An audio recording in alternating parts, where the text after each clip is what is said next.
Praise the Lord. I greet you very good morning in the precious name of our Lord and Savior Jesus Christ. మన ప్రభువును రక్షకుడైన యేసుక్రీస్తు నామములో మీ అందరికీ శుభాలు తెలియజేస్తున్నాను. ఎలా ఉన్నారు? మీరంతా బాగున్నారా? మీకోసం ఎల్లప్పుడూ ప్రార్థన చేస్తున్నాను. మీ ప్రార్థన అవసరాలు మాకు తెలియచేయండి. మీ కొరకు ప్రార్థన చేయడానికి ఎప్పుడూ సిద్ధంగా ఉన్నాం. దేవుడు ప్రార్థన ఆలకించేవాడు. ఆయన మన ప్రార్థన ఆలకించి మన జీవితంలో గొప్ప కార్యాలు చేస్తారని మనమంతా కూడా పామ్ సండేకి, అలాగే గుడ్ ఫ్రైడేకి, అలాగే ఈస్టర్కి అందరం కూడా దగ్గరలో ఉన్నాం కదా. ఇది దేవుడు మనకిచ్చిన గొప్ప సమయం, గొప్ప తరుణం. మనం దేవుని వైపు తిరగడానికి, మనం దేవునితో సహవాసం చేయడానికి, దేవుని నుంచి ఆశీర్వాదాలు పొందుకోవడానికి గొప్ప సమయం. ఈ అవకాశాన్ని వాడుకొని ఈ సమయాన్ని మనం దేవునిలో వెచ్చించినప్పుడు గొప్ప ఆశీర్వాదాలను పొందుకుంటామని ప్రతిరోజు కూడా బైబిల్ గ్రంథంలోంచి ఒక వాగ్దానం ధ్యానం చేస్తున్నాం కదా. ఈరోజు కూడా ఒక వాగ్దానం ధ్యానం చేద్దాం. చూడండి, బైబిల్ చిన్న వాళ్ళంతా ఓపెన్ చేయండి. మత్తయి సువార్త 21వ అధ్యాయం 16వ వచనము. బాలురొక్కయు చంటి పిల్లల యొక్కయు నోట స్తోత్రము సిద్ధింపచేసితివి. హల్లెలూయా. మత్తయి సువార్త 21వ అధ్యాయం అంతా కూడా క్రీస్తు ప్రభువు వారు యెరూషలేమును దర్శించడం, ఆయన గాడిద పిల్ల ఎక్కి తను రాజుని, ఆయనే మెస్సీ అన్న విషయాన్ని తెలియపరచడానికి ఆయన యెరూషలేములోకి వెళ్ళడం మనం చూస్తాం. ఆయన యెరూషలేములోకి వెళ్ళడం, దాని తర్వాత మన కోసం ప్రాణం పెట్టడం, దాని తర్వాత మూడో రోజు తిరిగి లేవడం, అవన్నీ కూడా మనం చూస్తాం. ఆ సమయంలో క్రీస్తు ప్రభు వారిని రాజుగా గుర్తించిన వారు, ఆయన్ని మెస్సయ్యగా గుర్తించిన వారు క్రీస్తు ప్రభు వారు వస్తున్న దారిలో వస్త్రాలు ఖర్జూరపు మట్టలు పరిచి దేవుని స్తుతిస్తున్నారు. దావీదు కుమారునికి చేయము, ప్రభువు పేరట చూడ స్తుతింపబడును గాక, హోసాన్నా హోసాన్నా అని చెప్పి దేవుణ్ణి స్తుతిస్తున్నారు, దేవుని నామాన్ని గణపరుస్తున్నారు. అయితే లేఖనాలు ఎప్పటి నుంచో మాకు తెలుసు అనుకున్న పరిసయ్యులు, శాస్త్రులు మాత్రం క్రీస్తు ప్రభువారిని దేవుడు అని గుర్తించలేకపోయారు. ఆయనే మన రాజు, ఆయనే మన మెస్సయ్య, ఆయనే క్రీస్తు అన్న విషయాన్ని వారు గుర్తించలేకపోయారు. గుర్తించలేకుండా ఇదిగో వారందరూ ఏమన్నారో చూసావా, వింటున్నావా అని చెప్పి క్రీస్తు ప్రభువారిని అడుగుతున్నారు. అంటే వారు నిన్ను మెస్సయ్య అంటున్నారు, నిన్ను రాజు అని పిలుస్తున్నారు, నిన్నే దేవుడు అని పిలుస్తున్నారు, మరి అన్నీ వింటున్నావా అని క్రీస్తు ప్రభువుని అడిగితే క్రీస్తు ప్రభు అంటారు, నేను వినుచున్నాను. చంటి పిల్లల యొక్కయు బాలుల యొక్కయు నోట స్తోత్రము సిద్ధింపచేసేది అని మీరు చదవలేదా అనే విషయాన్ని మాట్లాడడం మనం చూస్తాం. అది కీర్తన గ్రంథం 8వ అధ్యాయం 2వ వచనంలో మనం చూస్తాం.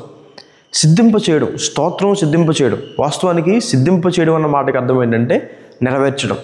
స్తోత్రం సిద్ధింపచేయడం అంటే అర్థం ఏంటంటే దేవుడు మన స్తుతులను అంగీకరిస్తాడని, మన స్తోత్రాలు దేవుడు అంగీకరిస్తాడని దేవుని వాక్యం సెలవిస్తుంది.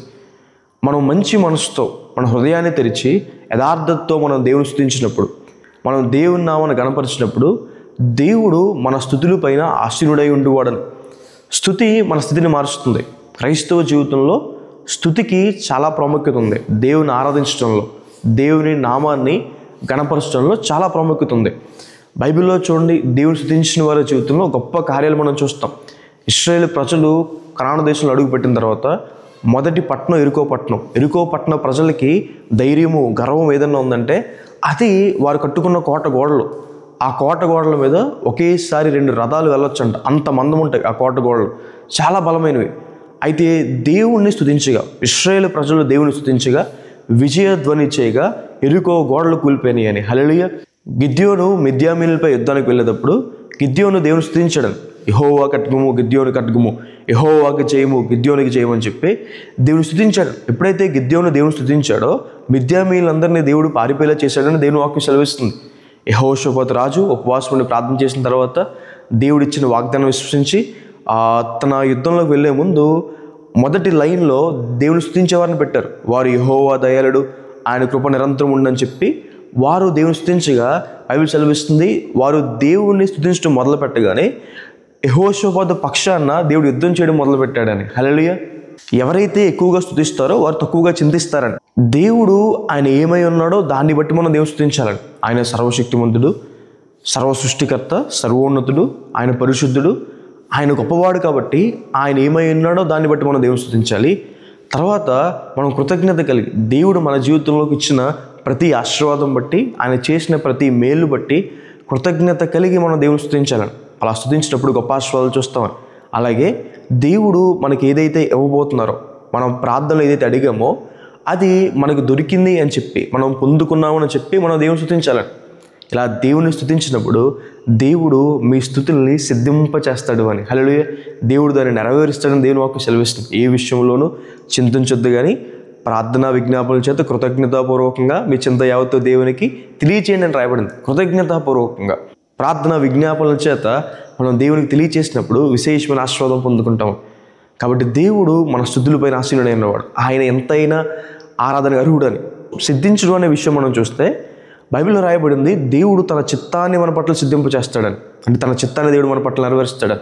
దేవుడు మన కోరికను సిద్ధింప చేస్తాడు, మన ఆలోచన దేవుడు సిద్ధింప చేస్తాడు, మన ప్రార్థన దేవుడు సిద్ధింప చేస్తాడు. కాబట్టి దేవుని మీద విశ్వాసం ఉంచండి. ఆయన మీ స్తుతుల్ని, మీ ప్రార్థనల్ని, మీ మనోభిష్టాన్ని, మీ కోరికని దేవుడు సిద్ధింప చేస్తాడు, నెరవేరుస్తాడని దేవుని వాక్యం సెలవిస్తుంది. ప్రార్థన చేసుకుందాం. చూడండి.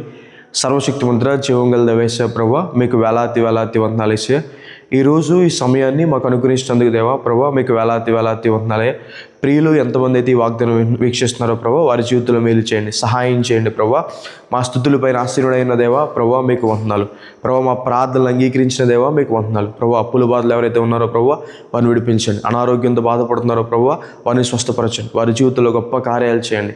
వారిని మీరే దాన్ని దర్శించుకున్న దేవా, ప్రతి మాలుకుంటున్నాను యేసయ్యా ప్రభువా. ప్రతి విషయంలో మీ సహాయాన్ని, మీ సహకారం అందించండి. గొప్ప కార్యాలు చేయమని, మీ తోడు వారు అనుభవించడానికి సహాయం చేయమని, అన్ని విషయాల్లో ప్రభువా మీరే వారి పక్షాన ఉండమని దేవా యేసు నామమున వేడుకుంటున్నాను తండ్రి. ఆమేన్. God bless you. God bless India.